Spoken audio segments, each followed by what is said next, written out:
नमस्कार आजिर एही विश्लेषणकु स्वागत। आज आमे एक एमिति लोककथा उपरे आलोकपात करिबा जहा सुनिले लोमो टांखुरी उठिबो। एहाकु आमे एक पारानॉर्मल केस फाइल भली तर्जमा करिबा। संबलपुर पाखरे थिबा भैरवपुर स्टेशनर एही घटना सतरे बहुत आश्चर्यजनक आउ एहार शेषरे एक एमिति सत्य लुचि रहिछि जहा समस्तंक होश उड़ाई देबो।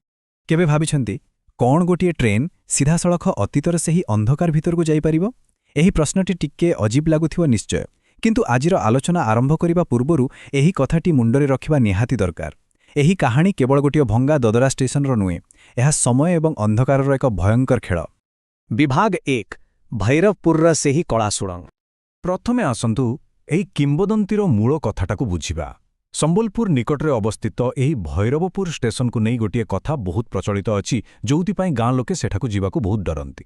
स्टेशन ठीक पछरे गोटिए लंबा और पूरा अंधारिया सुड़ंग अछि। स्थानीय लोकंक कहबा अनुजाई ठीक मध्यरात्रि रे सेही सुड़ंग भीतर गोटी बिना ड्राइवर ट्रेन बाहरी थाए, आउ जे भी ताकु देखे से आउ केबे भी फेरिकी आसेनी। एक कोल्ड केस फाइल परी आमे एही तथ्यकु आधार करी आगुकु बढ़िबा। विभाग 2 राति 11:55 चैलेंज। सबु कहानी रे किए ना किए जणे थाए जे ए सबु कथाकु आदो विश्वास करनी। एठी से थिला 17 वर्षर अर्जुन। से भूत प्रेत कथाकु खातिर करू नथिला, तेणु से तार दुई सांग रोहन एवं विवेकंक सहित मिसी सेठाकु जीवाकु निष्पत्ति नेला। सेमाने स्टेशन रे पहुंचिला बेलकु पूरा नीरवता, खाली साई साई पवन बहुथिला। किंतु ठीक 11:55 रे अचानक रेल ट्रैक कंपिबा आरंभ कला। केवल भाबंतु तो सेही समय अवस्था कौन होउथिबो। गोटिए गोटिए मिनिट जेमिति अटकी जाउथिला। तापरे ठीक मध्यरात्रि रे सुड़ंग भितरु गोटिए नाली आलुआ देखागला। ठीक एतिकी बेले आमे दुईटी भिन्न भिन्न मानसिकता देखिबाकु पाऊ। गोटिए पटे अर्जुन पूरा निर्भीक होई ठिया होइथिला, कारण ताकू केवल सत जानिबार थिला। किंतु अन्य पटे रोहनर अवस्था खराब हेबा आरंभ होई जाइथिला। ता कथारु लागुथिला जेमिति कोनोसी नकारात्मक शक्ति ताकू प्रभावित करि सारिथिला। एही घटना स्पष्ट करुछि जे पारानॉर्मल घटना घटिबा पूर्वरु आम मन भितरे केते भयंकर डर सृष्टि होई पारे। विभाग 3 नाली आलुआ थिबा सेही ट्रेन। आउ तापरे अंधारको चिरी बाहरिला सही रहस्यमय ट्रेन। एही दृश्यर प्रतिति तथ्यकु टिके विश्लेषण करिबा।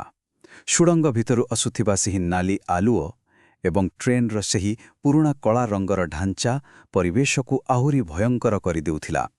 सबुठु डराइबा कथा हेउछि कॉकपिट रे कोनोसी मनीष ड्राइवर नथिले एवं ट्रेनर झरकागुड़िकु पूरा अंधकारमय थिला। किंतु ए सबुठारु आहुरी हृदय विदारक थिला ट्रेन भितरु आसुथिबा शब्द। छोट पिलामानंकर कांदिबा शब्द शुभुथिला। एहा सुनिले कहार भी छाती थरीजिबो। आउ ठीक सेतिकी बेले ट्रेनटी हठात अटकी गला।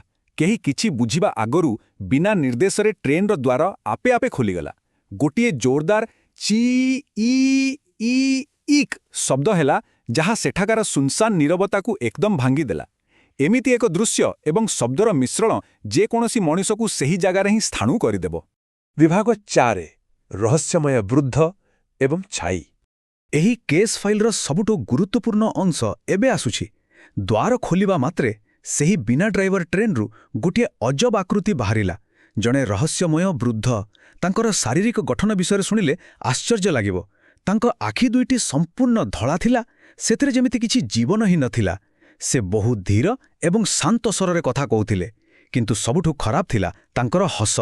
जेतेबेले अर्जुन साहस जुटाई तांको प्रश्न पचारिला, सेही वृद्धंक हस धीरे धीरे बड़ हेबाकु लागिला, पूरा अस्वाभाविक भाबरे। एहा कोनोसी साधारण मनिषर लक्षण आदौ नथिला। सेही वृद्ध जनक मुह खोली प्रथमे गोटिए कथा पचारिले, तुमे माने मो झियोकु देखिछ कि? एही साधारण दिसुथिबा प्रश्नटी सेही पिलामानंकर रक्तकु थंडा करि देइथिला। अर्जुन किछि बुझी न पारि जेतेबेले उल्टा पचारिला, केउ झियो? सेतेबेले जिउ उत्तर मिलिला, जे एही ट्रेन रे बसे सिए मो झियो होई जाए। एहा केवल गोटिए उत्तर नथिला, एहा थिला एक निष्ठुर चेतावनी। आउ सबुठारु भयंकर कथा हेउछि, एही कथाटी सुनिबा मात्र ही सेही अलौकिक आक्रमण अति क्षिप्र गतिरे आरंभ होईगला। एहापरे घटनागुड़िक एते जल्दी घटिला जे संभाळिबार सुजोग ही मिलिलानी। प्रथमे सेही अंधारिया ट्रेन भितरु अनेक गुड़िए अदृश्य हाथ बाहरी आसिला।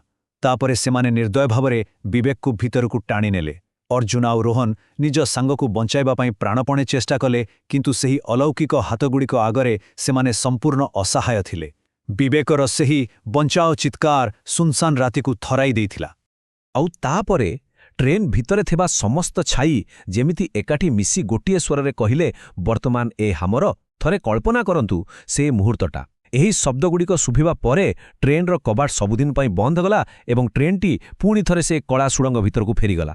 ବିଭାଗ 5 25 ବର୍ଷର ପୁରୁଣା ସତ୍ୟ। ସେହି ରାତିରେ ଅର୍ଜୁନ ଆଉ ରୋହନ ଜୀବନ ବଞ୍ଚାଇ କୌଣସି ମତେ ନିଜ ଗାଁକୁ ଫେରି ଆସିଲେ, କିନ୍ତୁ ପ୍ରକୃତ ରହସ୍ୟ ତ ପରଦିନ ସକାଳେ ସାମ୍ନାକୁ ଆସିବାକୁ ବାକି ଥିଲା। ଯେତେବେଳେ ଗାଁ ଲୋକେ ସେମାନଙ୍କର ପୁରୁଣା ନିଖୋଜ ରେକର୍ଡଗୁଡ଼ିକୁ ଯାଞ୍ଚ କଲେ, ସେତେବେଳେ ଏକ ଆଶ୍ଚର୍ଯ୍ୟଜନକ ତଥ୍ୟ ମିଳିଲା। ଗୋଟିଏ ସଂଖ୍ୟା ସମସ୍ତଙ୍କର ନିଦ ହଜାଇଦେଲା, ଆଉ ତାହା ଥିଲା 25। କାରଣ ଡାର ପୁରୁଣା ରେକର୍ଡରେ ବିବେକର ନାମ ପୂର୍ବରୁ ହିଁ ଲେଖା ହୋଇ ରହିଥିଲା। ହଁ, କଥାଟି ସମ୍ପୂର୍ଣ୍ଣ ସତ୍ୟ। 25 ବର୍ଷ ପୂର୍ବେ ସେହି ସମାନ ସୁଡ଼ଙ୍ଗ ପାଖରେ ବିବେକ ନିଖୋଜ ହୋଇଯାଇଥିଲା। ଏହାର ଅର୍ଥ କ'ଣ ବୁଝୁଛନ୍ତି?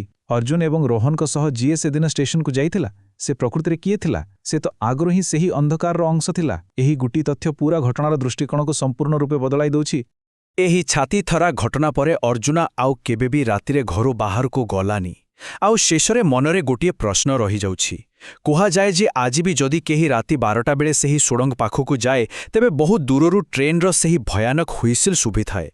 ଏହା ଏକ ପୁରୁଣା କିମ୍ବଦନ୍ତୀ ହୋଇପାରେ, କିନ୍ତୁ ଆଜିର ଏହି ବିଶ୍ଳେଷଣ ଆମକୁ ଏହି କଥା ଚିନ୍ତା କରିବାକୁ ବାଧ୍ୟ କରୁଛି ଯେ ସେହି ଅନ୍ଧକାରରେ ପ୍ରକୃତରେ କିଛି ତ ନିଶ୍ଚୟ ଅଛି।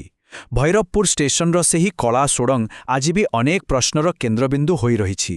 ଆଜିର ଆଲୋଚନାରୁ ଗୋଟିଏ କଥା ସ୍ପଷ୍ଟ, କିଛି ରହସ୍ୟକୁ ବନ୍ଦ ରହିବାକୁ ଦବା ହିଁ ବୋଧହୁଏ ସବୁଠାରୁ ଠିକ୍। ତେବେ କ'ଣ ସତରେ ସେଠାରେ କେହି ଜଣେ ଆଜି ବି ଅପେକ୍ଷା କରିଛି?